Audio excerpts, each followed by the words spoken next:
Buenos días, pues son las 2 de la tarde del 8 de septiembre. Vamos a entrar a analizar en un artículo publicado en los medios acerca de la situación de la economía a nivel mundial.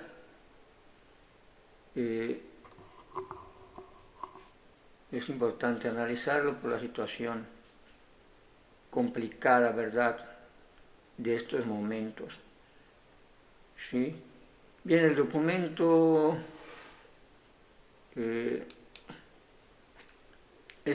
titula ¿Cuáles son las perspectivas de la economía mundial para 2025? ¿Sí? Y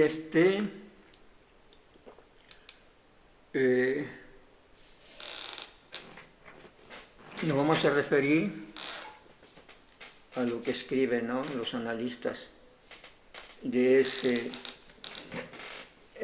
los analistas que escribieron, que hicieron ese análisis para la prensa.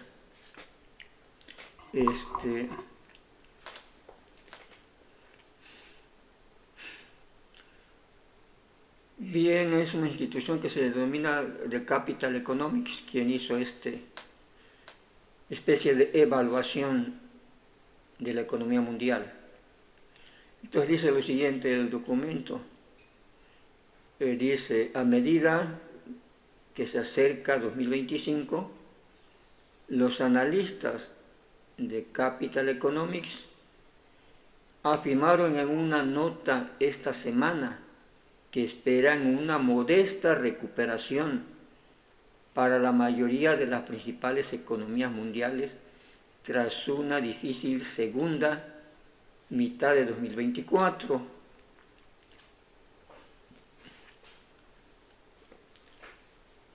En esos términos, ¿no? Sus previsiones solo son para una modesta recuperación. Es decir, con este término están aceptando prácticamente, aunque no abiertamente, pues de que estamos en crisis, la verdad, que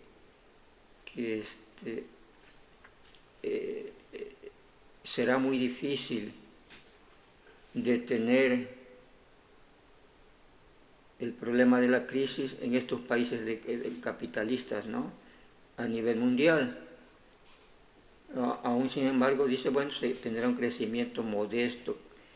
Y este crecimiento modesto, obviamente, aquí no lo dice, pero es debido a las contradicciones que forman el sistema de producción capitalista, ¿verdad? Ya hablé sobre eso en otro video. Según el análisis de la firma, 2 temas clave darán forma a las economías. 2 temas, dice, claves darán forma a la economía, a las economías avanzadas. Es decir, pues el capitalismo desarrollado, ¿no?, grandes países capitalistas se refiere. Su análisis, ¿no?, está tomando en cuenta para ellos el análisis de crecimiento modesto, ¿no?, porque son los que están con las mayores complicaciones de la crisis. Entonces, las economías avanzadas, dice, según el análisis de la firma, 2 temas clave darán forma a las economías avanzadas, que son la normalización de la inflación y la relajación de la política monetaria. Ambos deberían ofrecer cierto apoyo al crecimiento del PIB, dijo la firma, es decir, del Producto Interno Bruto, ¿no? Entonces habla de 2 factores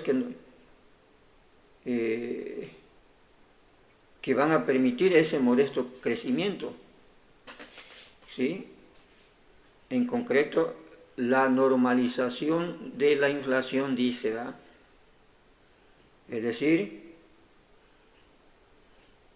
que la palabra, aunque no lo expliquen y no lo especifiquen claramente, la palabra indica que la inflación no desaparecerá, ¿verdad?, del sistema capitalista. ¿Sí? Solo se normalizará. Quiere decir que intentarán bajar a un promedio factible para ellos, para los países desarrollados, y a partir de ahí la considerarán normal, pero los incrementos de precios continuarán a niveles quizás no drásticos, porque se supone que controlarán ese proceso, ¿no? Y la dejarán en términos que le llamarán normales, ¿no? Vaya, si subió 7-8% en Estados Unidos, bueno, quizás términos normales yo diría pues dejarla al 3%, ¿no? Pero pues no desaparecerá, será normal. ¿Sí? Y obviamente que la inflación en el sistema capitalista pues es una contradicción del sistema, no desaparece, aunque quieran desaparecerla, ¿no? Sí, porque no se atacan las causas para que desaparezca, simplemente se trata de suavizar, y están claros ahí que no va a desaparecer. Dice luego, y la relajación de la política monetaria, ¿no? Relajación, puede decir suavización, ¿no? Podría ser también la palabra. ¿Qué quieren decir con esto? Pues, de acuerdo a la política monetaria, la teoría de Milton Friedman, pues la inflación y crecimiento económico pueden suavizarse o pueden acelerarse mediante el control de la cantidad de moneda que circula en un país, ¿no? Por eso es monetarista, o sea, del dinero que circula para comprar las mercancías. Ya sabemos que todo dinero circulante debe corresponder al valor real producido. Así se fabrica el dinero por los bancos nacionales. Se trata de movilizar cierta cantidad de mercancías, de producto real creado en la economía, es decir, del PIB, pues, de la creación de riqueza. Entonces, para la teoría monetarista, cuando estos problemas se complican y la producción baja, no corresponde a la cantidad de dinero que hay en circulación, ¿verdad? Porque el país está en recesión, la economía está en recesión, se está produciendo menos, ¿sí? Y al estarse produciendo menos, bueno, y además con el problema de devaluación de la moneda que se manifiesta en inflación, pues obviamente hay más dinero circulando y poco que comprar, y los precios, dicen, tienden a elevarse, ¿no? Y hay problemas en la economía, y al elevarse los precios complica más el asunto, porque si deposita en recesión una economía a precios normales, cuando comienza el problema de inflación, pues menos incentivo para producir y para comprar, puesto que todo se vuelve más caro, y entonces la economía complica más su situación ya de crisis o de recesión. ¿Sí? Ellos dicen por la cantidad de moneda que está circulando, entonces hay que controlarla. ¿Y cómo controlan esto? Pues con esa política monetaria, con una política monetaria que dice que hay que subir tasas de interés. Hay que encarecer el dinero para que el dinero en circulación sea más caro. ¿Sí?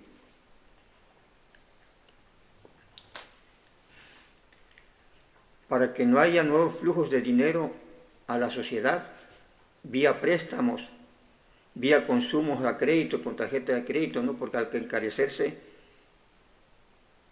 el interés, pues el dinero se vuelve más caro y hay que pagar más interés. Entonces se reducen los préstamos, se reduce el consumo, y si se reduce el consumo y se reducen los préstamos, para aquellos que piden prestado y no les conviene pagar una tasa de interés alto, bueno, entonces se reduce la cantidad de dinero, ¿no?, que circula, y por lo tanto se debe impactar en que los precios deben de bajar porque se reduce más la demanda, ¿no? Y se supone que entonces deben bajar los precios, debe haber un control de la inflación, ¿sí? Es lo que dice la teoría monetaria, y de tal manera que por eso la política de Estados Unidos y de México fue aplicar subida de tasas de interés. Ante una situación de crisis y devaluación de la moneda, pues había que fortalecer las monedas valorizándolas artificialmente, porque eso es. No se valorizaron de acuerdo a la actividad productiva, a la creación de riqueza, a la concordancia con la creación de riqueza del país, se valorizaron por una decisión política, de política monetaria, de decir, bueno, subamos tasas de interés, y eso lo fija el personal del Banco Nacional de cualquier país, en el caso de Estados Unidos la FED, y en el caso de México Banxico, ¿no? Es decir, el gobierno, pues, valoriza artificialmente su moneda para que esta moneda adquiera más valor, y por lo tanto, de acuerdo a la teoría monetarista, se desincentive, ¿sí?, la solicitud de préstamos hacia la sociedad, para que de esta manera bajen los precios, ¿verdad? Porque si tú tienes menos dinero, o te sale caro el dinero, pues vas a comprar menos. Entonces baja la demanda, se supone, porque así lo plantea la teoría monetarista, ¿no? Si sube la demanda de algo, sube su precio. Al haber menos dinero en circulación, pues tiene que bajar el precio, por lo tanto dicen controlamos la inflación, ¿no? Entonces por eso subieron las tasas de interés a un nivel muy alto, ¿sí?, tanto en Estados Unidos como en México, para controlar eso. Pero además, el otro efecto del incremento de las tasas de interés, de valorizar artificialmente a las monedas, ¿sí?, el otro efecto es que si bien perjudica a los que piden prestado, pero beneficia a los que prestan, ¿verdad? Porque ahora te presto a como está la tasa de interés fijada por el banco, o me mueven esos parámetros. Si te prestaba el crédito al 10%, te voy a cobrar el 15, el 20, ¿no? Y para el sector financiero, aunque se reduzca el monto de créditos autorizados, porque dice la gente, o los clientes, pequeño productor, trabajador, que a los trabajadores le prestan para el consumo, ¿no?, de acuerdo a la nómina, pero hay pequeños empresarios que invierten para su negocio, etc. Está la tasa alta y dicen, bueno, me abstengo de solicitar crédito o solo pido sumas muy bajas. Y el de la tarjeta de crédito, pues yo gasto poco o, sí, me restringo mi consumo, ¿va? ¿Sí? Entonces perjudica porque va a pagar más. ¿Y por qué lo hace? Porque dice, voy a pagar más interés, ¿verdad? Pero por el otro lado, el que presta, pues está cobrando más interés, así que aunque baja el consumo, aunque baja el uso de crédito por un lado, ellos no se ven perjudicados grandemente en sus ingresos porque están cobrando más ahora por menos dinero, ¿no?, los prestamistas. Y la otra parte del asunto es de que los otros grandes negocios que se hacen son con los gobiernos. Para el caso de México,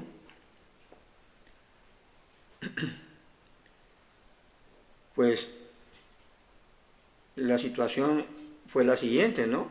México en diciembre puso en subasta alrededor de, arriba de 15,000 millones de dólares, ¿no?, en CETES. Es decir, que los gobiernos tienen para financiarse, para pedir prestado, un mecanismo que son bonos del tesoro, le llaman, CETES. En el caso de México, que son papelitos, donde por medio de ese papelito, ellos piden algo prestado y se comprometen a pagar, ¿sí?, los intereses correspondientes.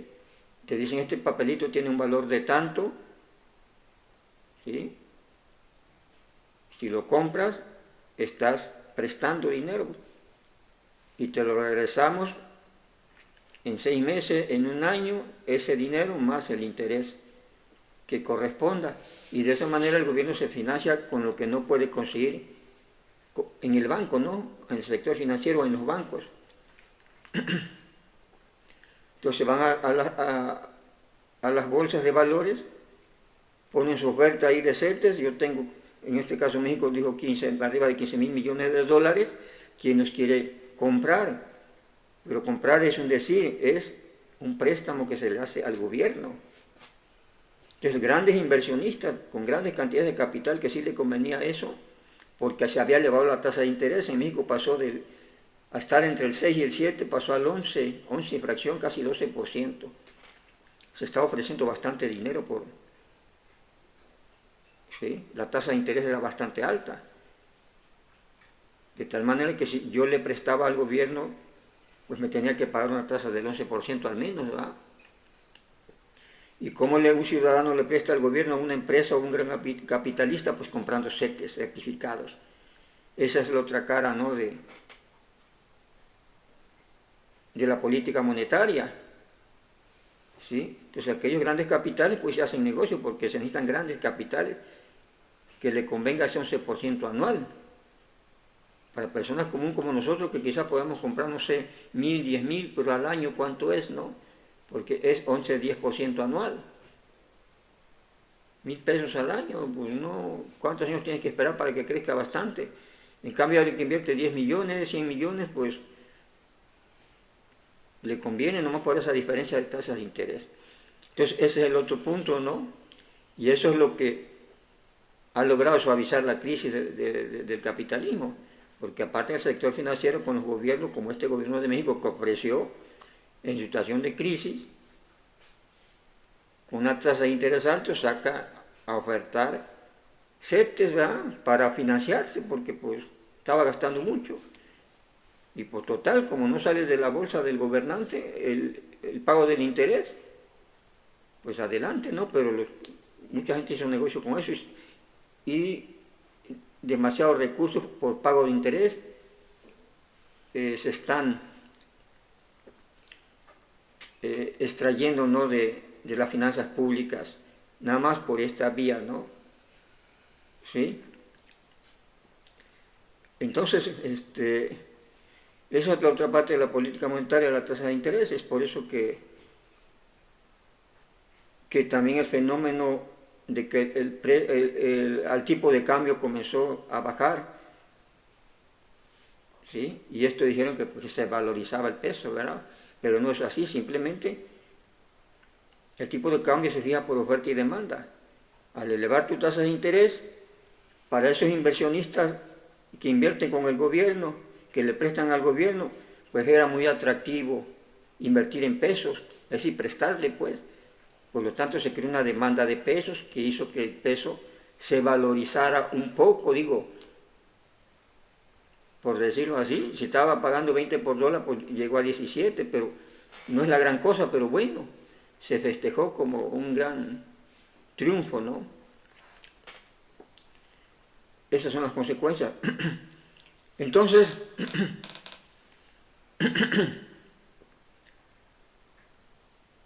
estas son las técnicas con que están pretendiendo o pretenden los países desarrollados, ¿no?, capitalistas, grandes capitalistas superdesarrollados, suavizar los problemas de crisis. No la están terminando, no la están acabando, son conscientes de ello, ¿no? Y no la terminarán. ¿Por qué? Porque ya vimos en un video anterior, son contradicciones propias por las leyes económicas del modo de producción capitalista, las contradicciones entre trabajo y capital, ¿verdad? Por un lado está generando pobreza, 80% de pobreza, ¿sí? Por otro lado, concentración de riqueza, por lo tanto baja el consumo, se vienen las crisis, no hay venta, el incentivo para el capitalista es vender lo que produce, hacer negocios. Bajan la demanda de los mercados, no haces negocio, entras en crisis y aparte se desvaloriza la moneda porque no hay producción suficiente y eso nos lleva a problemas inflacionarios, ¿no? Se manifiesta la depreciación de la moneda en inflación. O sea, la inflación simplemente es como se presenta la depreciación monetaria, ¿verdad? El dinero empieza a valer menos abajo y se manifiesta incremento de precios. Entonces no es combatir la inflación, es combatir abajo lo que provoca la depreciación de la moneda, ¿no? ¿Qué es lo que hace que se deprecie la moneda? Pues las contracciones en la producción, baja producción, bajo consumo, ¿sí? Principalmente, ¿no? Y entonces están previendo este panorama de modesto crecimiento a nivel económico. Obviamente están hablando de los países superdesarrollados, ¿no? Que es donde está el problema principal, ¿sí? Y los países subdesarrollados esto le afectará en mayor o menor medida, depende de las políticas internas de cada país. Obviamente, si un país ha creado una dependencia total de otro país desarrollado, o sea, un país subdesarrollado, por ejemplo, que se haya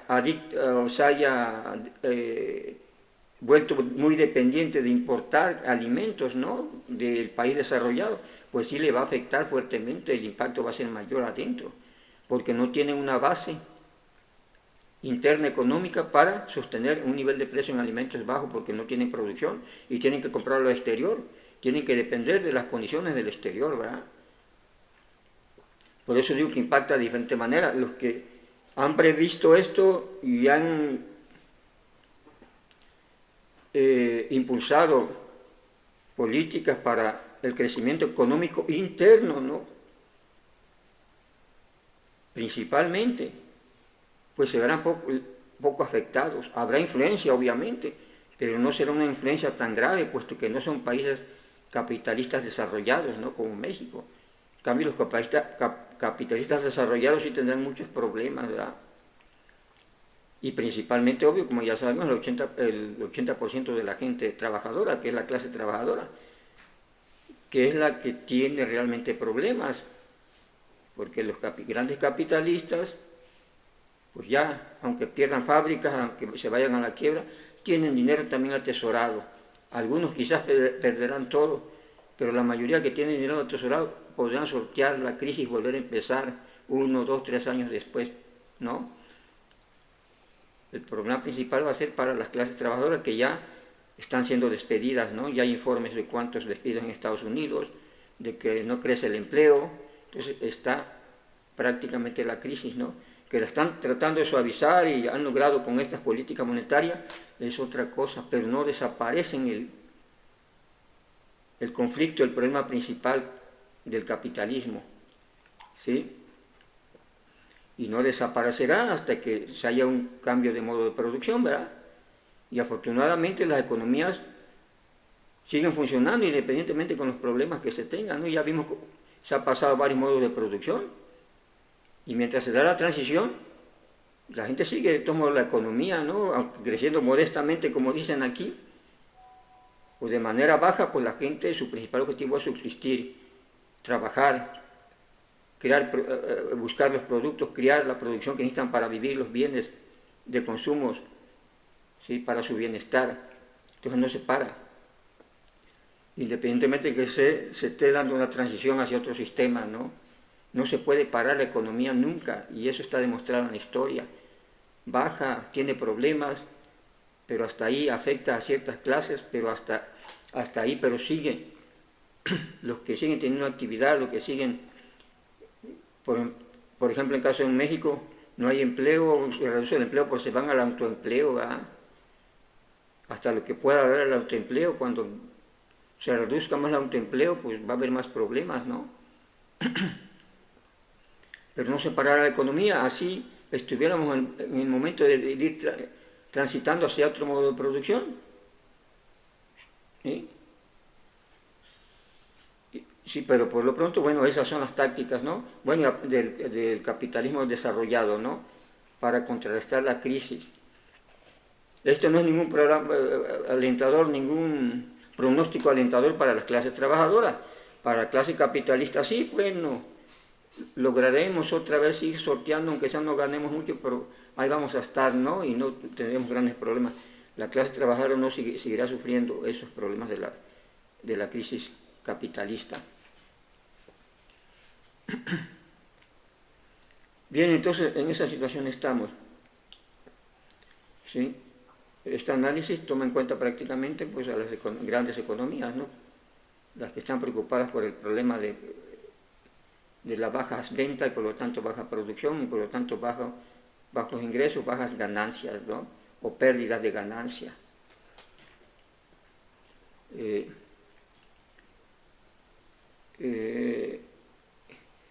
Luego dice, además, espera que la recuperación de China se acelere a medida que surtan efectos los estímulos fiscales.